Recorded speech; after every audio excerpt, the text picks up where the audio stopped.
My name's Ethan Walker. I was 19 back in the summer of 2006. My little brother Caleb was 16. And if you've ever wondered how quickly your life can go from ordinary to a waking nightmare, let me tell you, it takes seconds. We grew up in Seguin, Texas. Small town, quiet. The kind of place where everybody thinks real evil only happens somewhere else. But one night proved us all wrong. Caleb and I had been driving Dad's old Chevy down one of those back roads that snake out toward the river. It was late, the kind of summer night where the cicadas buzz so loud you can't hear yourself think. Up ahead, we saw another vehicle pulled over. At first, I thought maybe someone had broken down, but as we slowed, I realized it wasn't that. Two men were dragging a woman out of the back seat. She was screaming, fighting, kicking her heels against the dirt.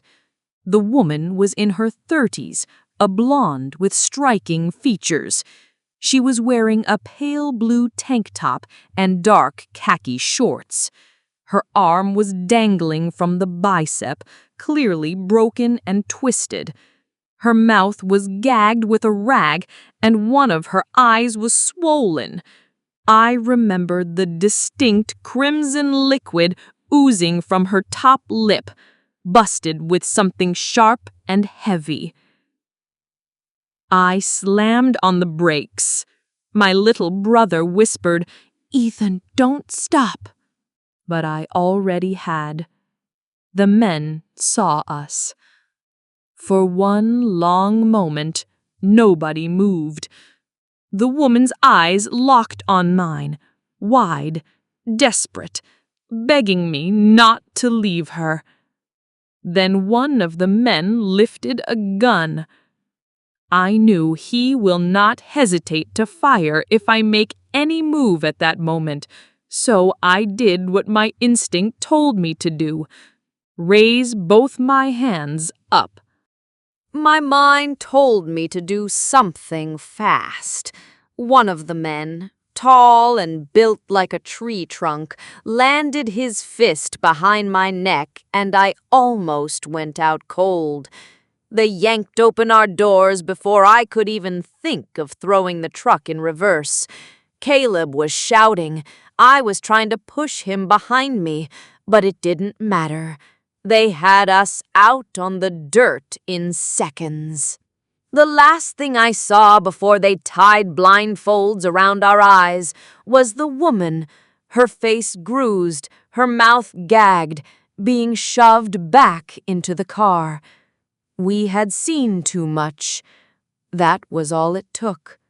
They threw us in their vehicle and drove. Hours, maybe. It felt endless. The smell of gasoline, the sound of Caleb breathing fast and shallow beside me. The woman was whimpering in pain just beside my left foot. The drive was bumpy, as if we rode through ridges and farmlands. I could hear muffled voices of the two men in the front seat of the truck. When the blindfold finally came off, we were in a rotting ranch house, miles from town.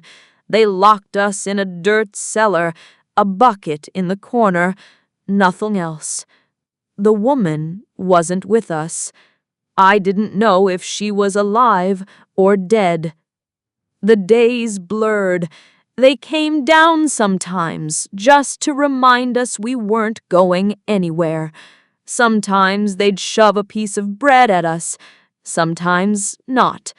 Water was worse, barely a mouthful each day, if that. By the third day, my lips were split, my throat so dry it hurt to breathe.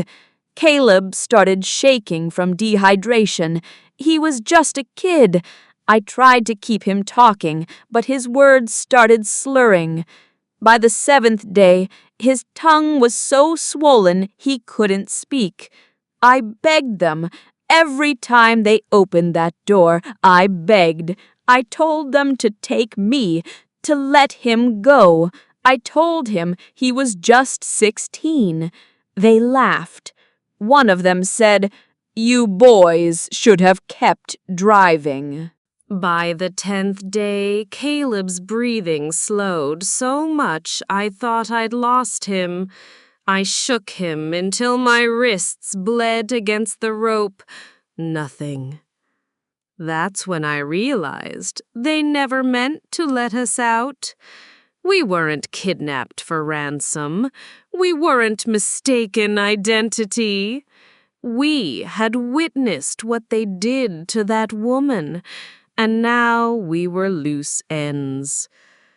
On the 17th day, the door blew open. Light stabbed into the cellar, voices shouting, "Sheriff's Department!" I collapsed, trying to crawl toward them. I remember whispering, "Water, please." The deputies carried us out. Caleb was barely conscious, skin pale and eyes rolled back. They pressed bottles to our lips, and I drank so fast it spilled down my shirt. They said another 24 hours and we'd have been dead. Later, I learned how they found us. A rancher saw a suspicious car parked near that abandoned property and called it in. Inside the house, they found evidence of everything. Bloodstains, the woman's torn clothing. She hadn't made it. The men were arrested, charged with kidnapping, SA, and murder. They'll rot in prison for the rest of their lives, but none of that erases what happened. Caleb survived, but he's not the same. I'm not either.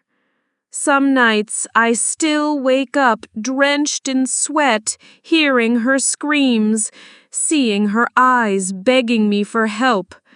We lived. She didn't. I still see her pleading eyes and hear her whimpering in pain to this day. And the hardest part is knowing we only survived because somebody happened to notice a car where it didn't belong. 17 days in hell. 17 days we weren't supposed to survive. If you think evil looks like shadows or ghosts, you're wrong. Evil wears a human face. And sometimes it's standing right in the middle of a Texas back road, waiting for you to stop. My name is Eddie Caesar. I grew up in a small southern town in Georgia, the kind of place where everybody knew everybody. Summers were long, hot, and sticky. Nights were quiet, filled with the sound of cicadas and the smell of pine. By 2004, I was 20 years old, back home from my second year of college. My best friend, Derek Harris, was still living in town. He was a year older than me, a mechanic's son with grease always under his fingernails, and a beat-up old Ford Ranger that he loved more than anything else. That truck was our ticket out of boredom most nights. We'd drive back roads for hours, windows rolled down, music humming low from the dash. There wasn't much else to do. But one night in July, all of that changed. It was late, close to midnight, when Derek came by my house. He leaned out his window and said, "Come on, let's ride out near the river, clear our heads." I didn't think twice. I grabbed a bottle of water, hopped in, and we set off down the winding dirt roads that cut through the woods. The air was heavy, humid in a way only Georgia summers can be. I remember fireflies flashing in the trees, the headlights catching dust that swirled like fog behind us. We talked about nothing and everything. College, girls, whether his old truck would finally give out. It felt normal, safe. But that was before we rounded the bend.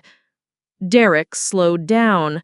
Up ahead, the road was blocked. A car sat sideways across the dirt, its doors wide open, the hood reflecting the moonlight. At first, we thought maybe someone had broken down, but the longer we looked, the stranger it felt. No hazards, no one waving for help, just silence. Derek muttered, "Something's not right." He eased the truck to a stop, maybe 30 feet away. That's when I saw movement. 3 men stepped out of the tree line, almost like they had been waiting. One was tall and broad, his baseball cap pulled low over his face. Another had greasy hair that shone in the headlights. But it was the third that froze my blood. He carried a shotgun, cradled casually like it was an extension of his arm. "Hell no," Derek whispered. He threw the truck into reverse, gravel spitting under the tires. But before we could back out, more headlights appeared behind us. Another car had pulled up, blocking us in. No signal. The men walked closer. The one in the baseball cap grinned as he leaned toward Derek's window. His breath smelled like tobacco when he said, "Y'all picked the wrong road tonight." The man with the shotgun stepped forward, tapping the hood of Derek's truck with the barrel. The sound was sharp, metallic. It echoed in the night. I'll never forget the look on Derek's face. His jaw clenched, his hands gripping the wheel so tight his knuckles turned white. We were trapped. The man in the cap kept grinning, like this was a game. "Step out the truck," he said. Derek didn't move. Neither did I. The man raised his voice, sharper this time. I said, "Step out." Every instinct in me screamed not to. Somehow I found my voice and shouted out the window, "Police know where we are!" It wasn't true. No one knew, but I yelled it with everything I had. For a split second, the men froze. They looked at each other, uncertainty flashing across their faces.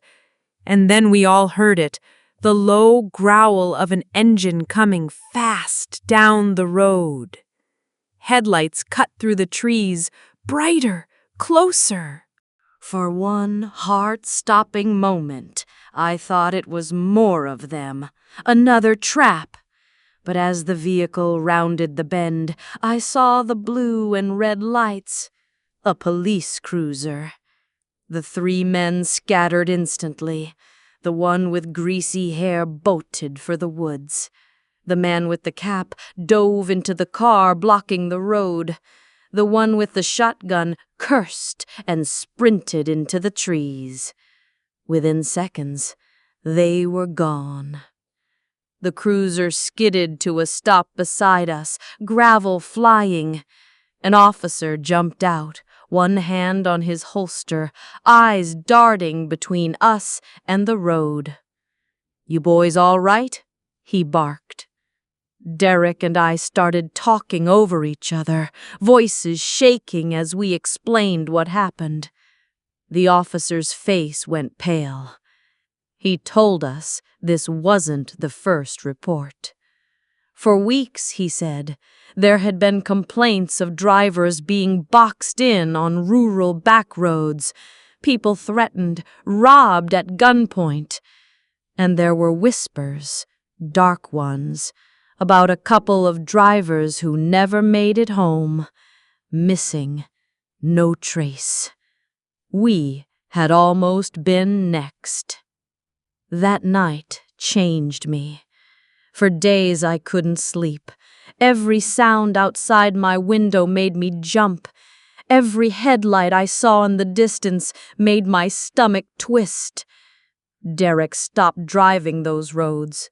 He sold the Ranger the next month, said he couldn't look at it without hearing the tap of that shotgun on the hood. The officer later told us they never caught those men. The woods swallowed them, and the cases went cold.